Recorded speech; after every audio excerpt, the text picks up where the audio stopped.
gente, eu sou a Cláudia Alves. Eu sou a Sabrina Gonçalves. E esse é o Provoscast, um canal de discussão a respeito das arbitrariedades e polêmicas na área da educação. No tema de hoje a gente vai começar uma série de episódios sobre representatividade na educação. E para começar, a gente vai fazer uma citação que representa muito daquilo que vai ser abordado nesses temas, que é: lavar as mãos em face da opressão é reforçar o poder do opressor, é optar por ele. Então, Paulo Freire já trazia aí essa questão da opressão, mesmo dentro da educação. Então, tendo isso em vista, os próximos episódios vão compor uma série de gravações a respeito de representação identitária na educação básica. É com você, Paulo. Bom, o assunto de hoje, para esse podcast e vídeo, é orientação sexual e representatividade na educação. E aí, para falar sobre isso, nós trouxemos 3 pessoas maravilhosas para conversar com a gente e contar um pouco da experiência de vocês, o que vocês pensam sobre o assunto, o que vocês passaram já. Eu vou pedir para vocês se apresentarem. Se puder começar com você, quem é você? Olá, eu sou a Tassi, eu tenho 27 anos, sou natural de Porto Alegre, sou designer e moro aqui em São Paulo, estou trabalhando com educação no momento. Olá, eu sou a Brisa, tenho 35 anos, já falou a idade. Sou natural de São Paulo, sou psicóloga de formação e trabalho com educação desde sempre, desde que eu me formei na graduação.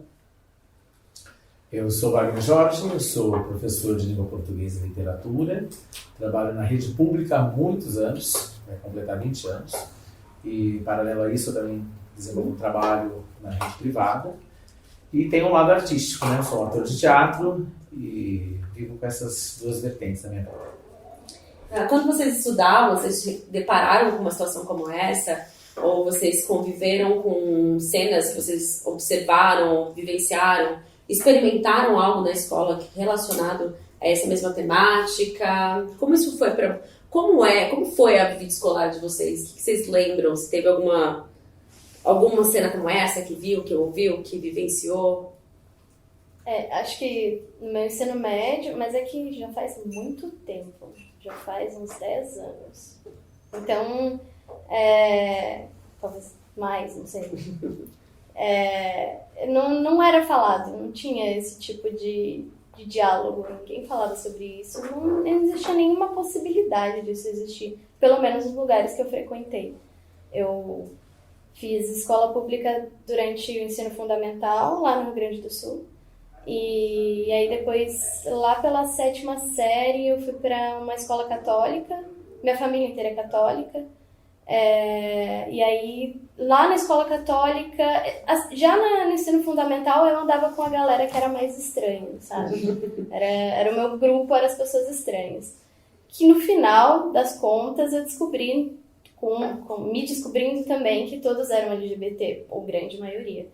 E aí depois, quando eu vim aqui para São Paulo, eu fui para uma escola adventista, que também não tinha nenhum diálogo sobre isso. Então, nunca presenciei na escola nenhuma coisa vinculada, assim, nenhuma conversa sobre isso mesmo. E quando tu fala que não tinha nenhum tipo de diálogo, tu diz entre professores, alunos, ou entre vocês, colegas, como é que era isso? Eu não lembro se tinha entre colegas também. Era uma coisa meio bem velada naquela época. Acho que as pessoas talvez até pensassem sobre... É que eu também não pensava na possibilidade. Era como se não existisse essa possibilidade na minha vida, sabe? Minha família, ninguém conversava sobre isso também. Era homem e mulher, família, vamos casar, ter filhos, essa é a vida que a gente vai ter. Então não existia essa possibilidade. Eu tive namorados e achava que era isso aí. Não teve diálogo sobre isso. Nem na escola também. Acho que por ser uma escola, todas as escolas teriam a ver com alguma religião, né? Não sei. E vocês, no papel de vocês, como é que é essa relação dentro da escola? Dentro da escola, assim, na minha visão de professor, né? Porque é muito notório, né, essa minha identidade de gênero. E aí, mediante o público que eu permeava, tinha algumas reações que me incomodavam, né? Porque Mas como professor, enquanto professor. Enquanto professor, né? Então, um educador que chega numa comunidade escolar X, Y e Z, né? Então, uma primeira leitura de um gesto, de uma voz, ou de uma roupa, de um hábito, já desperta, né? E aí a piada ela sempre vem. Ela vem de uma maneira, às vezes agressiva, às vezes de ataque, ou para ter uma aproximação com o professor, né? Às vezes, como não tem esse cuidado com o discurso, né? Aí pode esbarrar a informação, pode esbarrar até mesmo na cultura do nosso país, não sei. Mas a piada ela é sempre presente, né? Esse professor, né? E aí, em algumas vezes, não tinha uma abordagem direta. Ela, tipo, você tem namorada? Tem filho? Né? O filho sempre me pergunta, tem filho? Sempre uma questão. Sempre uma questão. Vão assim, né? Pelas bordas, né? Isso vindo de meninos. Tem uma questão de gênero também dessa abordagem, né? A menina, ela já aborda de uma outra forma. Ela já se identifica melhor e já vai direto no assunto como se ela já soubesse de tudo. Isso eu percebo, independente da faixa etária. Eu já permeei desde as criancinhas com aulas de teatro até o ensino médio, né? Com aula de literatura e português. As meninas sempre acolheram melhor. Agora, os meninos, eles são terríveis. As piadas, são muitas piadas. E em relação com os pais e direção, você já teve alguma experiência que te trouxe alguma marca? Ah, sim. Aqui na capital mesmo, em São Paulo, porque eu sou um professor que sempre me permiti sair da minha zona de conforto. Por eu possuir um cargo público, né, dentro da legislação, a gente tem essa possibilidade de sair. Né? E conhecendo outros ambientes escolares, em uma determinada reunião de conselho, né, que avalia notas e tal, uma aluna questionou, né, que eu achava o professor um pouco diferente, mas gostava, estava aprendendo. Né? E aí a gestão começou com perguntas, uns dispositivos que fez levar a eu entender uma homofobia travestida dentro de uma pedagogia bela, muito própria. Né? Mas o professor, vocês não se incomodam com o professor porque ele é muito alegre, ou porque de vez em quando ele está de saia, ou porque de vez em quando ele pinta a unha. E aí foi despertando essa visão do incômodo. Né? Aí a aluna, aí nessa ocasião foi uma menina, os meninos acham ele diferente, riem dele por trás, tal. Então teve já situações desse tipo. Da sua vida, na experiência escolar? E aí é uma catástrofe universal. Eu demorei muito para entender essa identidade de gênero em mim, né? Então, um pouco como você mesmo. mas assim, eu não entendi, as pessoas entendiam por mim, né? E aí tinham as ditas piadas, né? O queima-rosca, por exemplo, né? É uma expressão que eu não conhecia e chamavam-me assim. E eu falava, o que será? Por que é? O que é isso? Né? Enquanto pequeno, tinha entre 7 e 8 anos, né? Os meninos zoavam, lá vem o queima-rosca. Eu falava, que diacho de queima-rosca é esse? E eu nunca me encorajei para perguntar aos meus pais. Né? E isso eu só fui esclarecer lá na frente. Porque foi um processo de... Eu demorei demais para cair a ficha. Aí no ensino médio, acompanhou de novo, novamente essas piadinhas, né? Mas a gente vai no embalo da turma do adolescente, né? Então ali teve umas experiências com moças e tal, mas tinha as piadas que eu não entendia, as pessoas riam, o único que não ria era eu, e eu era o motivo da piada. Isso é... Agora, enquanto professor, eu observo isso no inverso, quando eu estou lá em ter um menino, né? Mais com os meninos, porque tem uma questão aí atrás, né? Porque o menino que lembra uma menina incomoda demais. É diferente de uma menina que lembra um menino, né? Dentro assim de uma cultura, ou naturalmente, há certos gestos que são naturais do ser humano, né? No seu crescimento. E aí eu percebo, enquanto professor, quando uma menina tem aptidões que são ditas masculinas, né, pela sociedade, eu não vejo piadas nelas, para elas. Agora, enquanto uma criança ou um adolescente, né, que tem uma voz muito aguda, tem trejeitos, tem determinadas preferências que a sociedade chama feminina, nossa, eles são alvo. Entendeu? São muitas piadas e tal. Como já são professores, né, com um pouco de experiência, então, dependendo, quando eu penso assim, em determinado momento, no início do ano 2000, por exemplo, esses meninos eram abordados, mas eles não respondiam a nível. Agora, depois de 2010 para cá, eu percebo que eles já respondem bem. Né? Eles questionam, eles enfrentam, eu sou mesmo, qual é o problema. Então, tem umas mudanças, né? Vagarosas, mas elas estão acontecendo. Legal. E pra ti, Brisa, conta um pouco pra gente qual é a tua experiência com o tema. O que tu acha? Tava pensando um pouco, tava tentando lembrar de como foi na escola, assim, né? Eu acho que na escola tinha um tabu quando eu era criança, sim, né? Um tabu bem, bem forte. Como mulher, na época, como menina, com certeza uma heteronormatividade compulsória, né? É óbvio que você vai ser heterossexual, é óbvio que você vai gostar de piroca, é óbvio que você, né? Isso não era debatido, assim, né? Sim. E bastante silenciado. Estava ouvindo você também, lembrando que os meninos que tinham, né, performances nesse sentido, desde criança, sempre muito zoados, né? E não era, né, não era a zoeira comum da escola, né? A bagunça que a gente gosta, né? A bagunça da escola saudável, né? Era a zoeira preconceituosa, né? Vinha nessa linha da piada homofóbica, mas que para os meninos também é muito doloroso, né? Fico pensando nos meninos heterossexuais, o tanto de modelo restrito, o zero modelo, né? A ausência de modelo, né? Essas restrições todas que eles vivem, né? Porque não pode um monte de coisa, né? Sim. Pode usar camiseta comprida, calça comprida e se masturbar e achar que aquilo, né, vai ter uma performance maravilhosa na vida sexual posterior.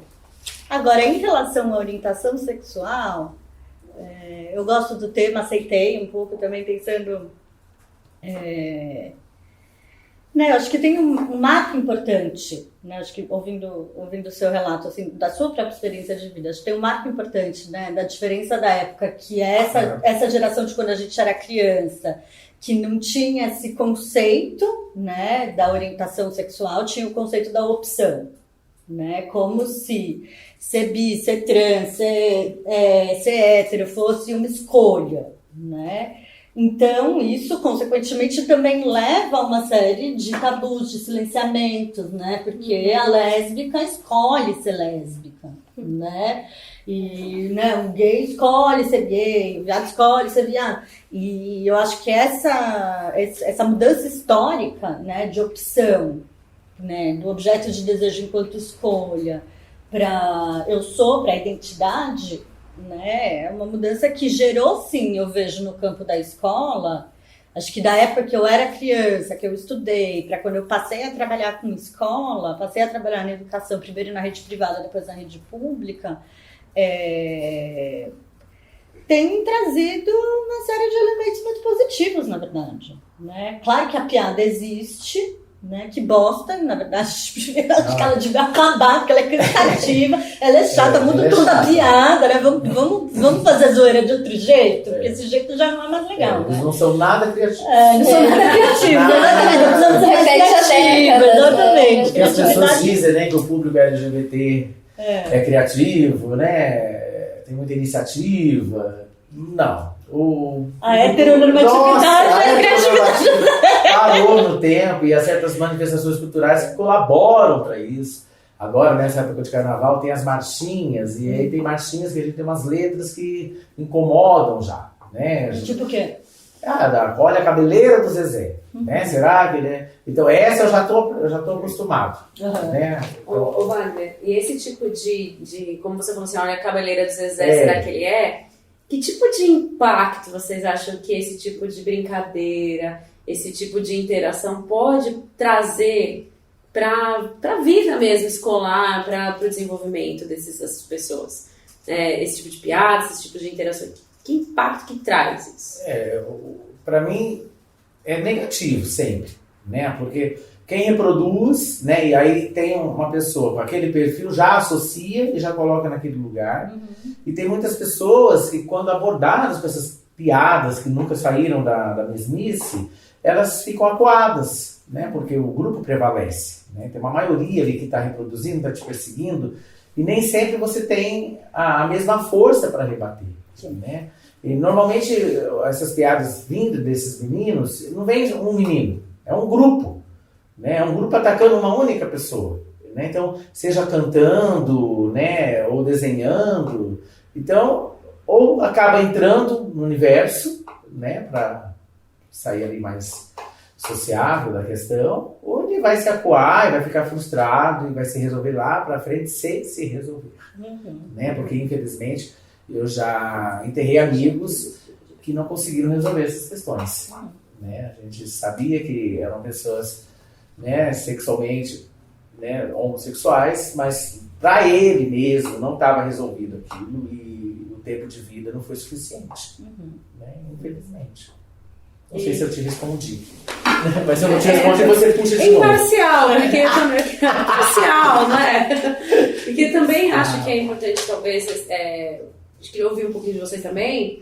Lá na vida escolar, né, tem um impacto negativo, você disse, mas e para além, né, e na continuidade, né? A gente tem ali uma vida que se desenvolve dentro da escola e na continuidade, o que isso traz impacto? Essas experiências escolares trazem impactos? Que impactos? Que situações vocês sabem que poderiam compartilhar? Primeiro, é sempre importante a gente lembrar que a escola é uma instituição social como todas as outras, né? O impacto que tem a escola, ela também é modulada pela moral da sociedade. Sim. Agora, por outro lado, acho que quando você vai pensando assim, que impacto é esse? Mais do que tudo, ela é a instituição formadora de subjetividade tão importante quanto a família, né? Para muitas crianças até mais, né? Mais do que a família, né? Então, se a gente for pensar, né, o sujeito brasileiro entra com 4 meses de idade na escola e sai com 17, o tempo de vida que ele passou e o tempo de vida de maior importância, assim, né, nesse período de crescimento e socialização, não só emocional, mas também, né, todo o campo pedagógico que a gente, né, tá implicado aí. Tem marcas que são profundas. Eu parto do princípio que tudo é possível transformar, né?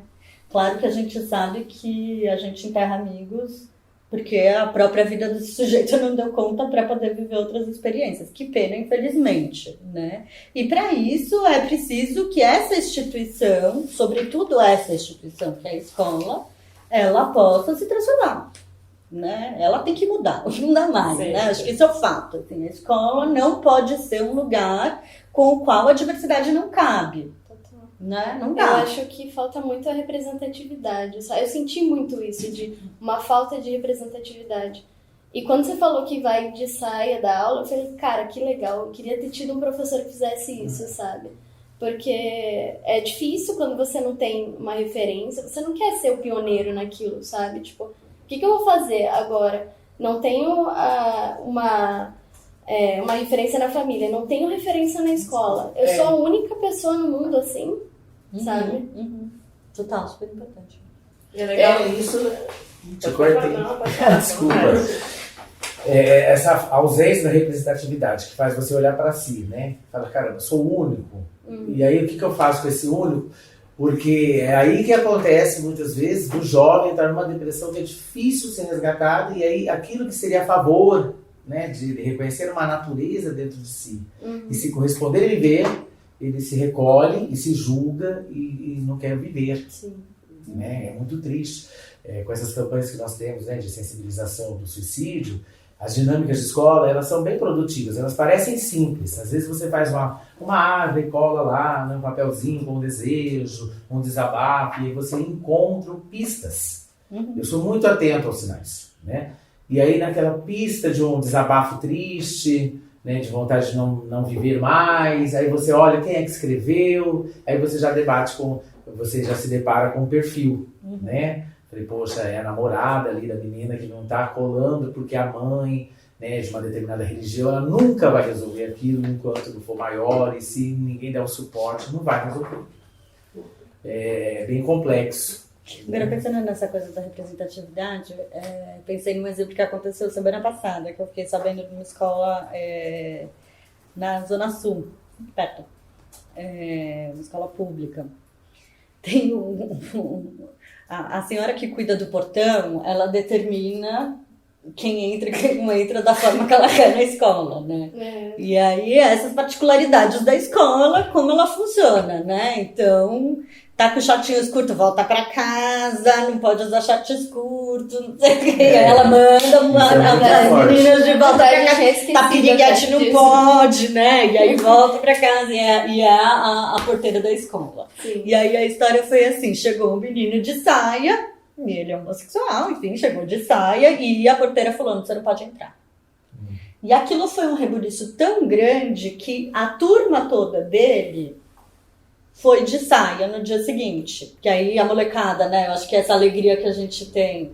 Alegria e tristeza, né? Porque a gente não tá sabendo como viver com a vida virtual ainda. Mas aí ele mandou um WhatsApp no grupo da sala e no dia seguinte todo mundo chegou na porta da escola de saia, todos os meninos. E aí a porteira não podia dizer, vou barrar a sala inteira. Chamou a direção deu risada e falou, entra, vamos entrar, gente. Entrar todo mundo de saia, ainda bem, que legal, né? Diferente, parece que coisas estão mudando mesmo. Então, exatamente, acho que tem uma coisa aqui, né, que tá mudando. Né? Não sei, é claro que é difícil, é claro que, né, nesse tema, no campo, acho que na seara da sexualidade entre trancos e barrancos e a gente vai na luta, né?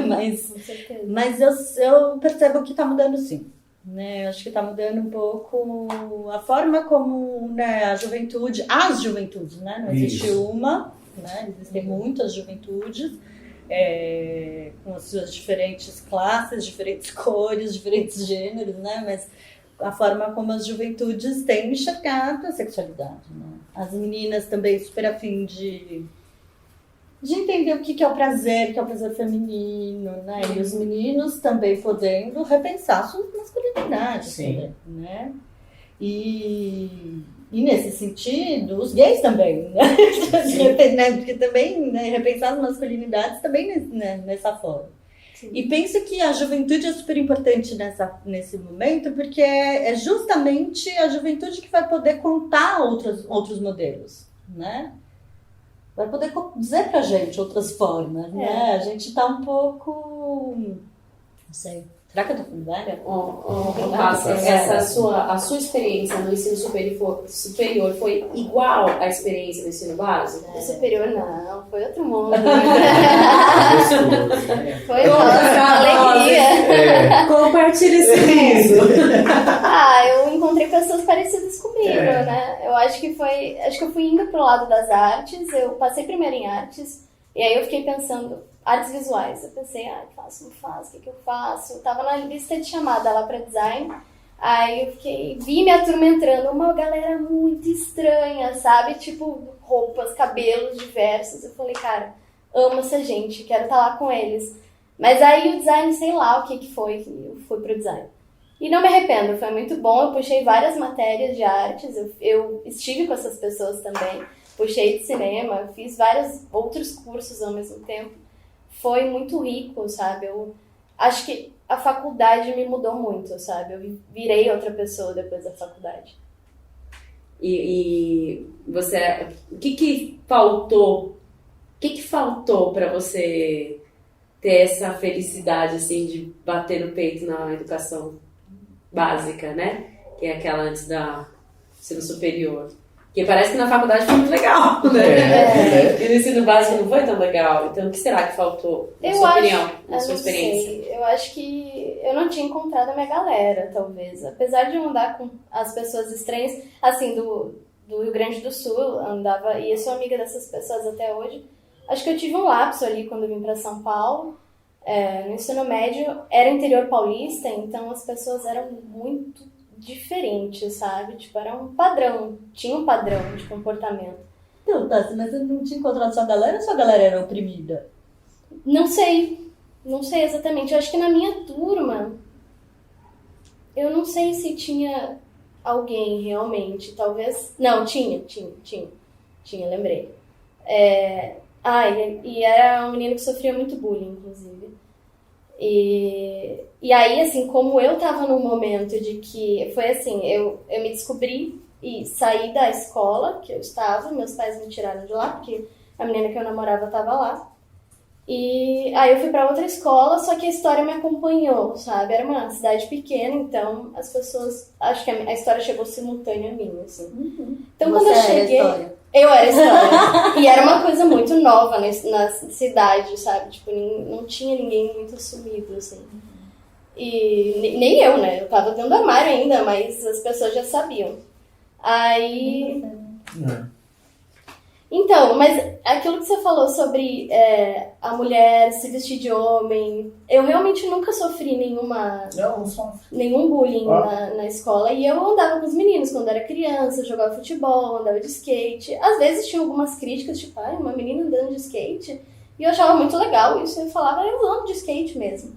Só que quando o problema se tornou um problema, quando foi pro lado da sexualidade, de fato. E aí eu descobri que era uma coisa que a minha família não iria concordar e qualquer um com quem eu me relacionava não iria concordar, sabe? Eu iria ser... qual é a palavra? Não é reprimida, eu não queria viver isolada das pessoas, sabe? E era um universo que eu não conhecia também. Então eu fui para essa escola, as pessoas já sabiam, e eu vivia naquela coisa meio, as pessoas sabem, eu não quero falar sobre isso, eu não posso falar sobre isso.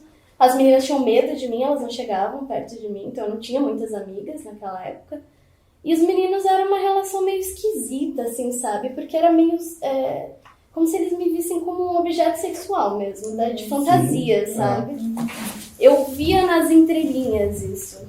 Então eu não tinha amigos naquela época, foi um lapso, sabe? Não tinha pessoas parecidas, não tinha nada. Tanto que eu tive que sair daquela cidade e viver outras experiências na faculdade.